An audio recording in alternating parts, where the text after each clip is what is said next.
Esta emisora les da la bienvenida al programa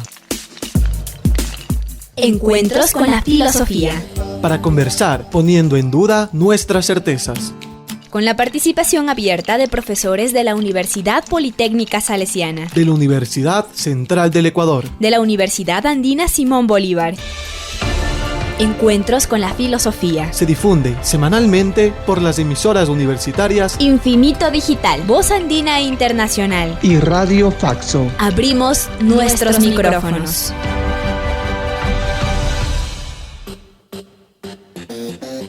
Bienvenidos y bienvenidas una semana más al programa Encuentros con la Filosofía. Les saluda Luis López.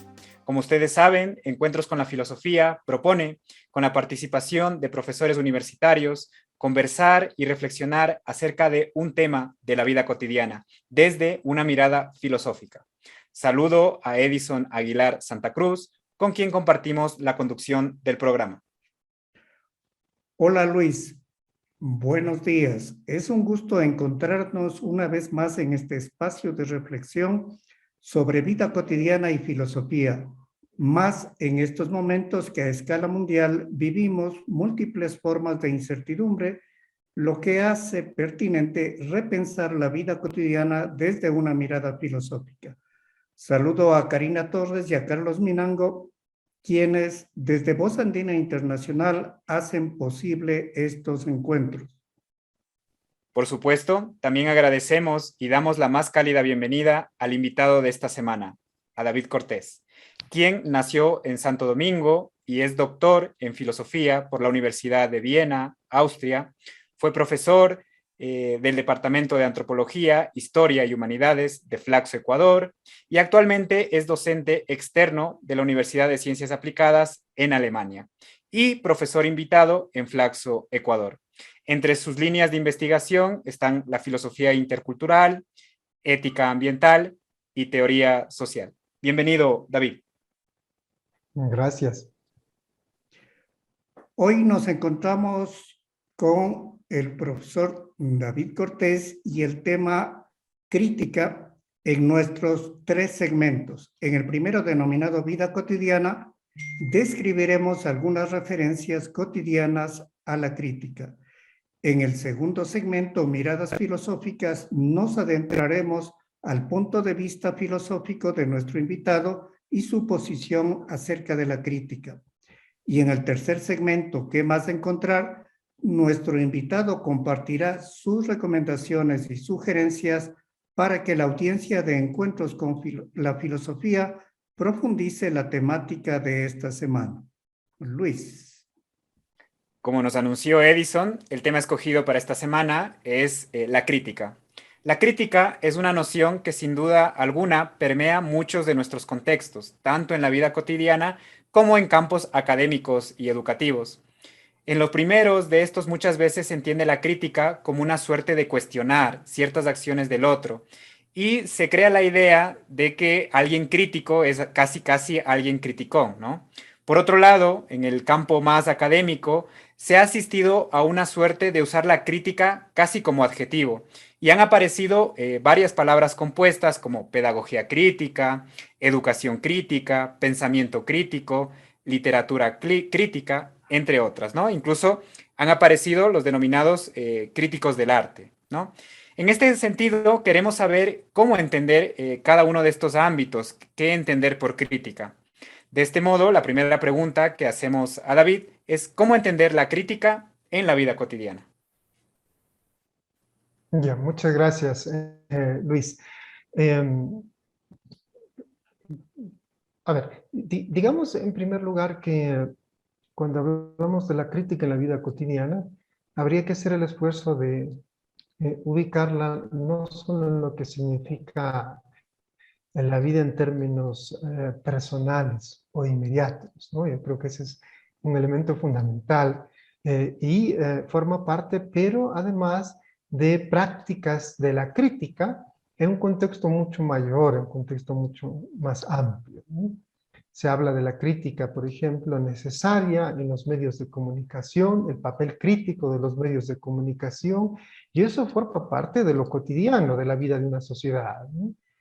En todo caso, yo diría que la crítica pertenece, forma parte de la vida de los seres humanos en tanto especie, llamémoslo así, de la manera más genérica, es decir, lo que podríamos entender como la capacidad de percibir, de reaccionar, de juzgar frente a lo que significa el desarrollo de nuestra vida, ¿no? En sus diferentes facetas, Creo que eso es otro elemento fundamental, ¿no? La totalidad de aspectos de la vida pueden ser susceptibles de ser sometidos, y más que sometidos, son el ámbito en el que se ejerce la actividad crítica de los seres humanos en tanto seres vitales, llamémoslo así, ¿no? La crítica tiene que ver con la vida, con la práctica, ¿no? Con una práctica vital, llamémoslo así, ¿no? Me estoy acordando mucho de Foucault porque bueno, yo he trabajado Foucault, pero estoy acordando sobre todo Nietzsche cuando estoy diciendo estas palabras, ¿no? Y es verdad, la crítica se ubica efectivamente en esa diversidad de aspectos que forman, o atraviesan los diferentes aspectos que forman sencillamente la totalidad de nuestra vida, ¿no? Gracias, David. Después de lo expuesto, la pregunta es, ¿por qué es necesario distinguir el uso cotidiano de crítica del uso filosófico? Naturalmente, cuando pensamos ya en lo que significa un acceso disciplinario, en este caso filosófico, de cara a lo que puede comportar, lo que implica, lo que se entiende por crítica, hay que hacer una distinción que tiene que ver básicamente eh, con lo que entendemos como la capacidad, como un acercamiento más disciplinar, ¿no? Evidentemente, cuando estamos enfrentados a lo que significa la vida en términos cotidianos, no estamos haciendo una reflexión explícita, y ahí viene un primer elemento que hace posible distinguir justamente esa diferenciación que se plantea en la pregunta, ¿no? La diferenciación explícita tiene que ver con justamente dar cuenta de cuál es el orden, cuál es la constitución y qué es lo que hace posible el desarrollo de esa crítica, ¿no? Y eso supone un nivel de sistematización, mencionaba, de abstracción, ¿sí? Que nos permita sobre todo distinguir, yo diría por lo menos unos 3 elementos que dan cuenta justamente de lo que en términos disciplinarios nos permite mm, acercarnos sistemáticamente a la crítica, ¿no? Lo uno es la crítica como una experiencia del conocimiento, ¿no? El ejercicio del juicio, por ejemplo, ¿no? Eh, y eso supone, evidentemente, evaluar, comparar, juzgar una situación a la cual estamos abocados, ¿no? Pero también hay un segundo elemento que hace posible distinguir esa crítica en términos más sistemáticos y que tiene que ver con el hecho de la crítica con una cierta capacidad creadora, ¿sí? Creativa, llamémoslo así, y que alude justamente a la imaginación, ¿no? La crítica, evidentemente, en ese sentido, está presente donde se creen cosas, donde se ejerce esa capacidad artística, si ustedes quieren, ¿no? Pero no solo reducida a lo que nosotros entenderíamos como la obra de arte, sino a lo que podría ser el diseño de nuevas utopías, por ejemplo, ¿no? No hay utopías sin capacidad crítica, por ejemplo, ¿no? Y eso es parte del ejercicio de la creación, de la imaginación, ¿no? Y claro, también hay otro elemento que me parece que es importante, que hay que distinguir y que alude al componente más, si ustedes quieren, llamémoslo así, más político, a la interacción, para formularla en términos de teoría social, ¿no? La crítica en forma sistemática hace alusión justamente a lo que Foucault diría el ejercicio del gobierno, ¿sí? De sí mismo y de los otros, ¿sí? La crítica solo surge en la medida que somos capaces de dar cuenta de cómo nos conducimos a nosotros mismos o cómo es que conducimos a otros, ¿sí? Y en general cómo es que se ejerce justamente el arte. El arte, es interesante aquí hablar en esos términos, el arte del gobierno. Muchas gracias, Bueno. David. Damos paso al segundo segmento denominado Miradas Filosóficas. Esta semana, en Miradas Filosóficas, dialogamos con el docente David Cortés, quien nos propone para este encuentro el tema la crítica. Como sabemos, quizás uno de los filósofos más emblemáticos que ha trabajado el tema de la crítica es Immanuel Kant. En este sentido, es inevitable preguntarle a David cuál es la idea de crítica propuesta por este pensador, Kant. Gracias. Bueno, la pregunta es descomunal, ¿no? Eh, digamos, hablar de crítica en Kant es hablar de Kant en general, digámoslo así, ¿no? Quizás previamente algunos elementos introductorios, porque no es posible así un poco abruptamente entrar a la discusión, ¿no? En primer lugar, para hablar de la crítica en Kant, el problema de la crítica en Kant, hay que tener presente que no se puede dejar de hablar de aquello que hace posible que estemos hablando de la crítica en Kant y en la modernidad en general, es decir, la ilustración, ¿sí? La crítica en el marco de la ilustración es justamente el contexto que hace posible en Kant articular una particular concepción de lo que hay que entender por crítica, ¿no? Ya voy a eso. Y por otro lado, no se puede dejar de hablar de crítica, o no se puede hablar de crítica, sin mencionar a algo que está presente siempre que se dan estas situaciones de mencionar un planteamiento crítico o hacer algo frente a una situación, etcétera, y que tiene que ver con el hecho de que la crítica surge con especial fuerza en momentos de crisis, ¿sí? En momentos de desestructuración y en momentos en los cuales es necesario reconducir la experiencia de los seres humanos por otros caminos, que no sean los que justamente en ese momento se están viviendo, ¿no?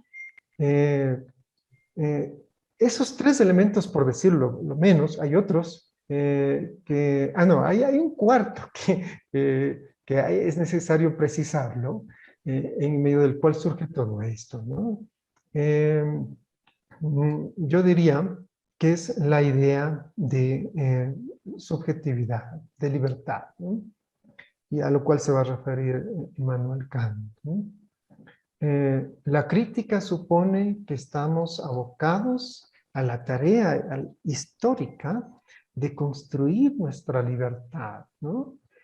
Como seres humanos, sin ningún tipo de ayuda externa. Es decir, la ilustración entendida en ese sentido como afirmación de la autonomía de los seres humanos y la capacidad que ellos tienen de poder construir su historia, de saberse libres y de, bueno, intentar mantenerse en este estado de libertad, ¿no?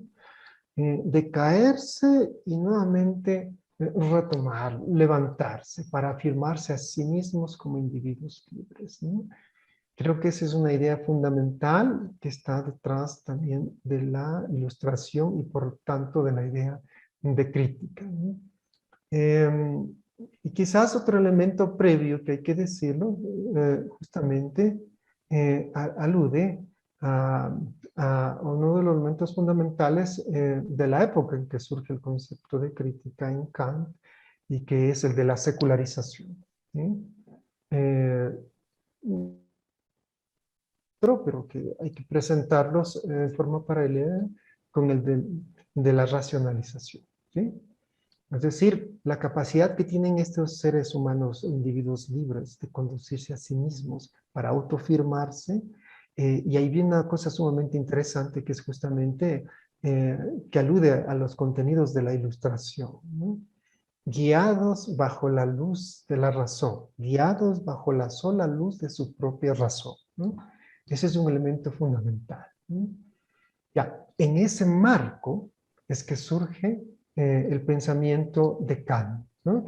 Ahora, en términos sistemáticos, claro, en una conversación así no es posible eh, abordar todo lo que eso comporta en Kant, pero en todo caso, quizás en términos muy generales, pero precisos, decir que en Kant em, eh, se podrían subrayar algunos elementos que se inscriben justamente en el marco de estos presupuestos que acabo de enunciar, que son básicamente los presupuestos de la época de la Ilustración, en tanto época, pero también en tanto momento histórico, en tanto movimiento cultural y filosófico, ¿no? En el caso de Kant, hay que tener presente que no es que Kant, evidentemente, que crea él un nuevo concepto de la crítica, sino que él desarrolla una síntesis fantástica, llamémoslo así, en sus tres críticas, ¿sí? La crítica de la razón pura, la crítica del juicio y la crítica de la razón práctica, ¿no? O sea, ¿y cuál es el sentido que adquiere en ese ejercicio filosófico eh, mayor, si ustedes quieren?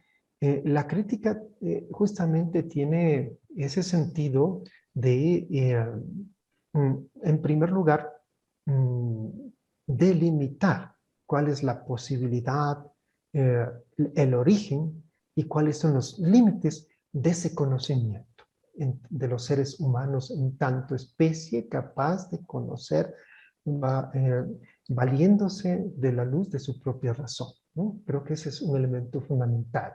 Ese es un elemento que en la obra de Kant se puede observar, ¿no? Incluso yo por ahí tenía algunas breves anotaciones que, bueno, que se hacen normalmente en todos los cursos de Kant, para justamente mostrar en qué consiste la crítica. Y por ejemplo, cita, la crítica tiene que ver justamente con la posibilidad o imposibilidad de una metafísica y la delimitación tanto de sus orígenes como sus límites en tanto capacidad de conocimiento. Y todo esto a partir de principios racionales. Cierro la cita. Mire, ¿no? En eso consiste la crítica en Kant, por un lado, ¿no?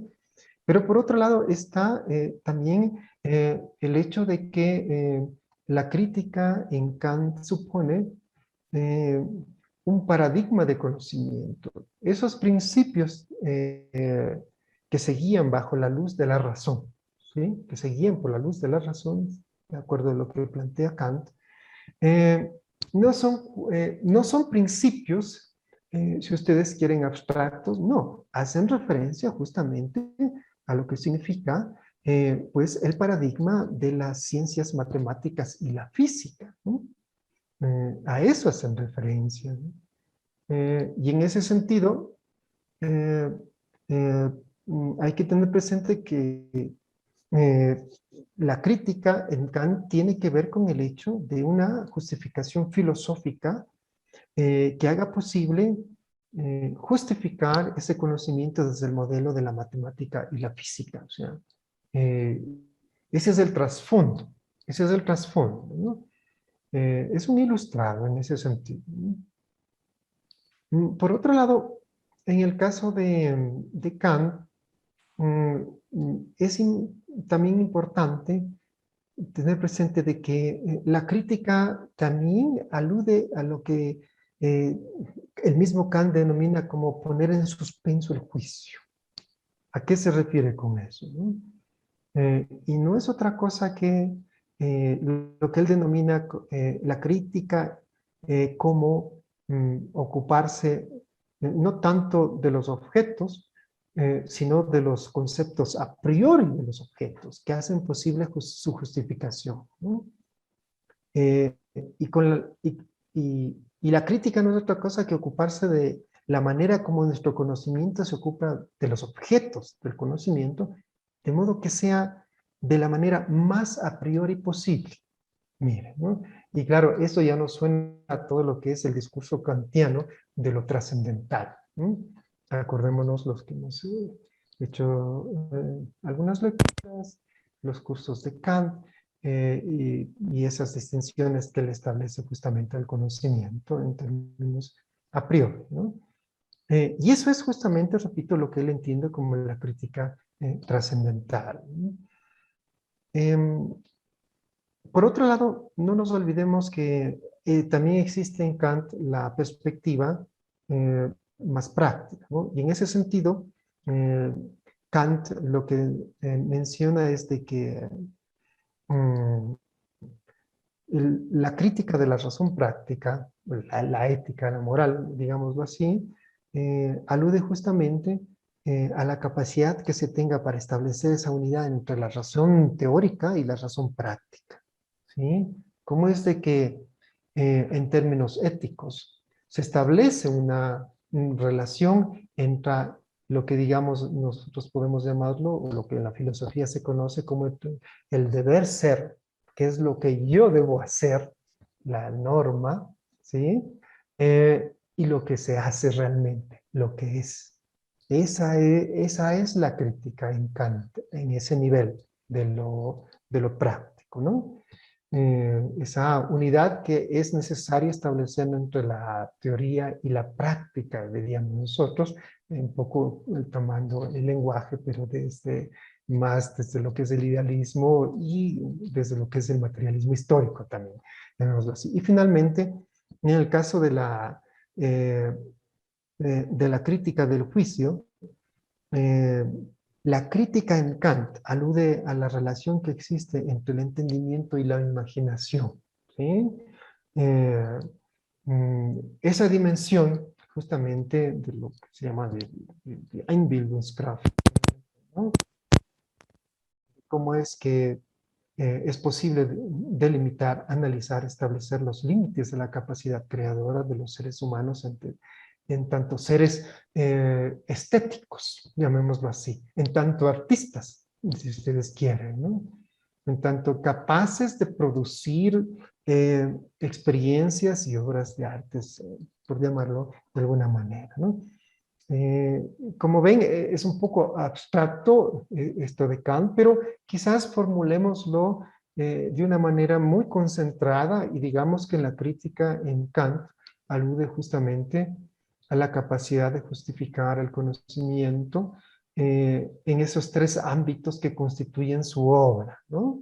El conocimiento en tanto tal, la dimensión más bien ética de la práctica y la dimensión más bien estética, la del juicio como tal. Se refiere concretamente a esos tres niveles, con lo cual quiero decir que la crítica atraviesa la totalidad misma de lo que significa la cimentación, la fundamentación de la filosofía como tal en Kant, ¿no?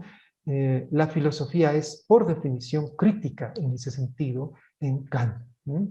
Y bueno, con eso creo que digo así de una manera genérica, pero precisa en términos de lo que significa, lo que implica la crítica en Kant, que como repito, la pregunta es descomunal.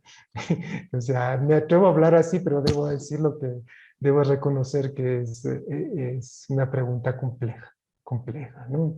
Hay que explicarlo con todos los presupuestos bueno, y de todo lo que implica en Kant, naturalmente, ¿no? Pero para que conversemos, por el momento quedemos aquí en este punto, digamos así.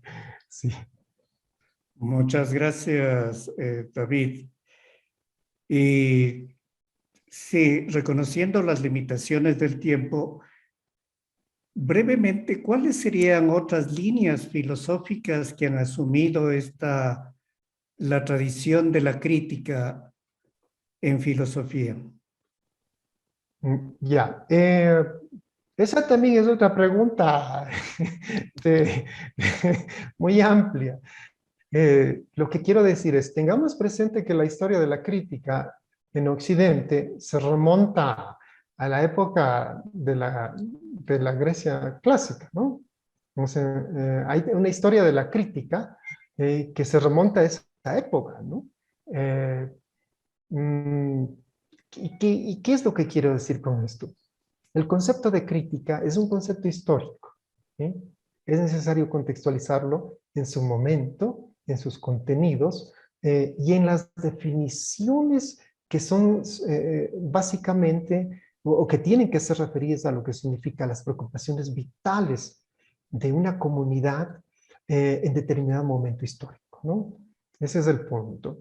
Ahora bien, quizás para reducir más la pregunta, yo destacaría como unos 3 matrices de crítica que podríamos tener presente en nuestra conversación hoy.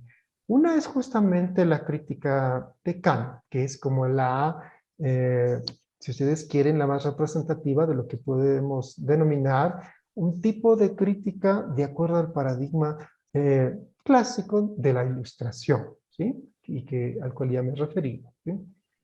Pero después de eso, claro, hay todo un desarrollo que tiene que ver con el hecho de que aparecen otras corrientes filosóficas, como es el caso del materialismo histórico, ¿sí?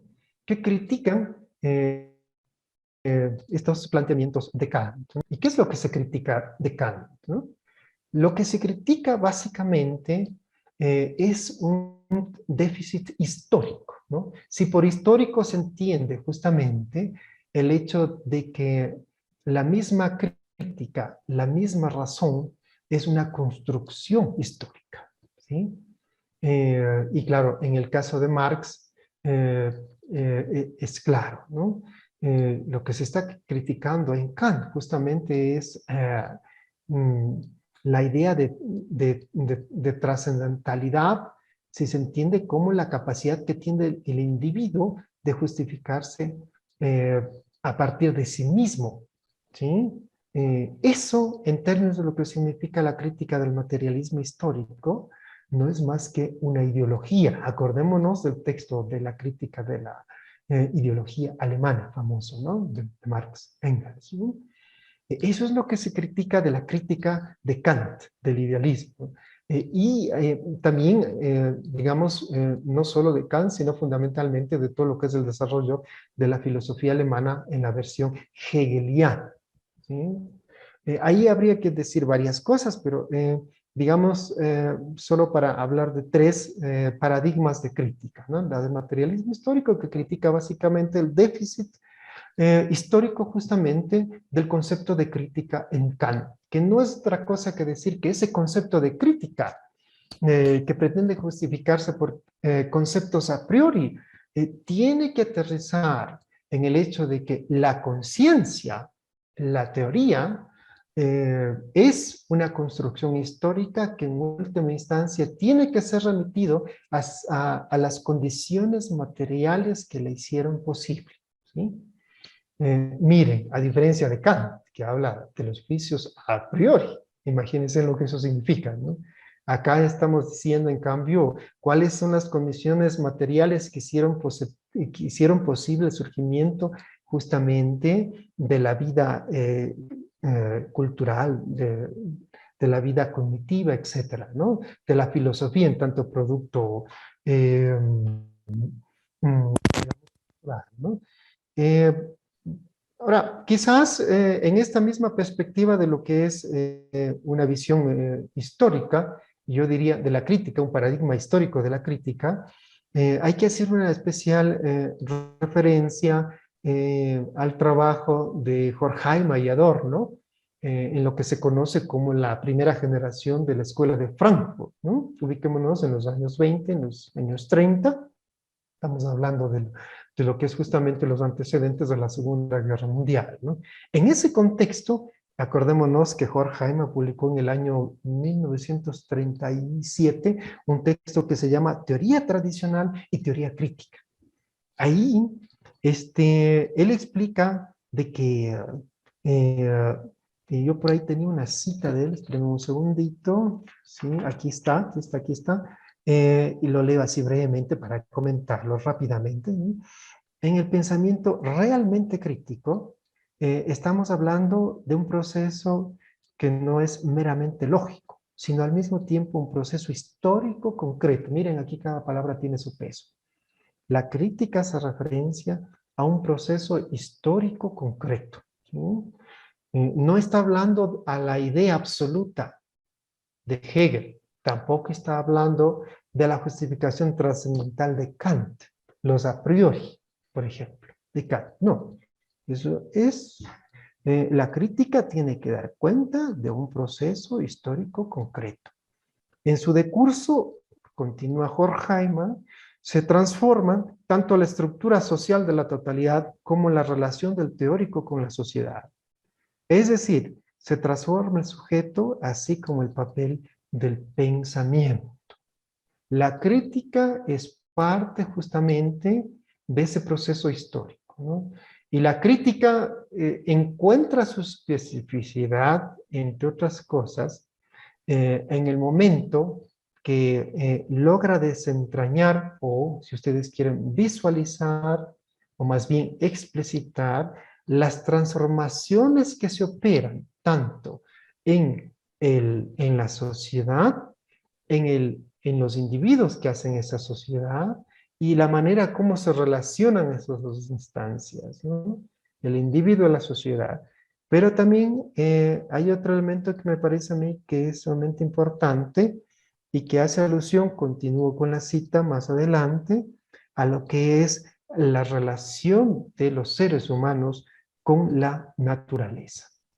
La crítica tiene que dar cuenta justamente de cómo es de que los seres humanos se relacionan con la naturaleza en función de lo que significa explicar la reproducción de esas condiciones materiales que hacen posible el mantenimiento de la vida, la relación con la naturaleza, ¿no?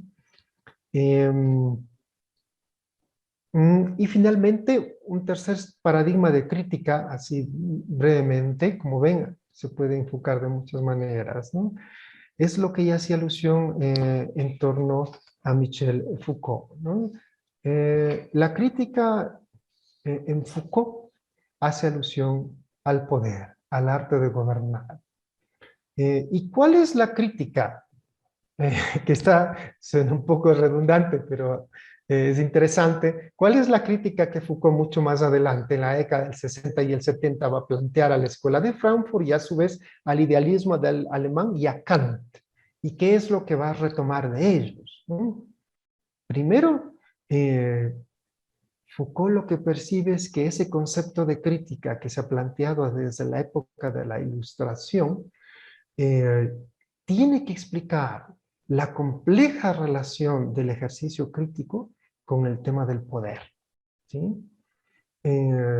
La crítica no puede entenderse como en Kant, que él hablaba de que el ejercicio crítico supone una suerte de ámbito o esfera de neutralidad para asomarse a lo que es la justificación del mundo, ¿no? Michel Foucault lo que está diciendo es imposible ejercer la crítica sin tomar partido, porque los seres humanos, la misma crítica está atravesada por un complejo haz de relaciones de poder que no se justifican únicamente a nivel de lo que la teoría crítica tradicional, por Jaime Adorno y compañía, había manifestado, la mera ideología, es decir, la crítica entendida como análisis de clase o desenmascaramiento ideológico, que no es otra cosa que explicar las relaciones, funciones sociales en función de las contradicciones de clase, es decir, desde el paradigma de la producción. Ese elemento es lo que va a poner en juego Michel Foucault, ¿no? Y es interesante como Michel Foucault, sin embargo, dice, no es que vamos aquí a despedir a todo, hay una cosa que hay que conservar y que es sumamente importante, de esa tradición de crítica que nos viene desde la Ilustración en Kant, ¿no? Y es el hecho del trabajo histórico de la libertad. El sentido de la crítica solo se justifica en la medida que sirve para aportar en la creación de individuos hombres y mujeres libres, como un trabajo de creación histórica. O sea, ese es el sentido de la crítica. Si la crítica no aporta justamente en la creación y recreación de nuevas formas de subjetividad, es decir, en otras formas de recrear la experiencia básica de la libertad de los seres humanos, no es crítica en definitiva, ¿no? Y quizás para concluir, para cerrar esta parte, decir un elemento que me parece fundamental en esa perspectiva de lo que es este paradigma de crítica que plantea Michel Foucault. La crítica sobre todo es una actitud, es un ethos filosófico, como dice en algún texto, ¿no? En algún texto, ¿no? Se trata de eso, y en algún texto, de hecho, Michel Foucault tiene un texto que se llama ¿qué es la crítica? ¿No? Por cierto, ¿qué es la crítica? El cual recomiendo, que está bastante bueno, ¿no?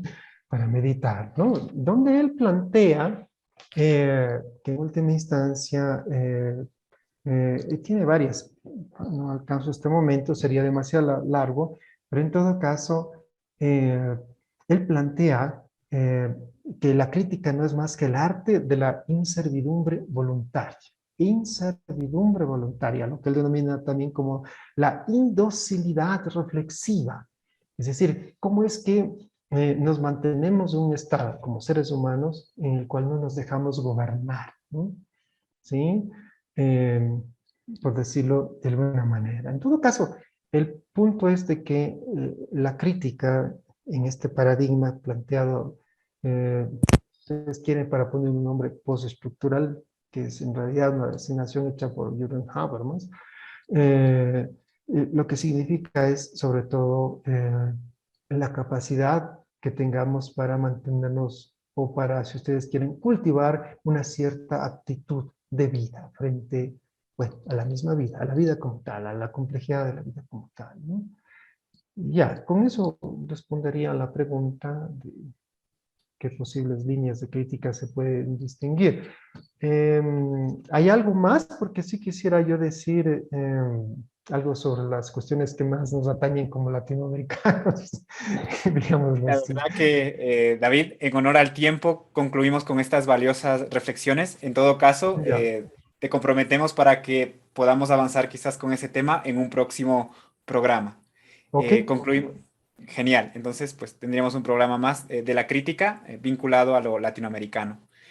Concluimos pues este encuentro semanal con la filosofía, con nuestros más grandes agradecimientos a ustedes, Radio Escuchas, a ti, por supuesto, David Cortés, el invitado de la semana, por estas valiosas reflexiones, y por supuesto también a Carlos Minango y a Karina Torres en la cabina Radio Voz Andina Internacional.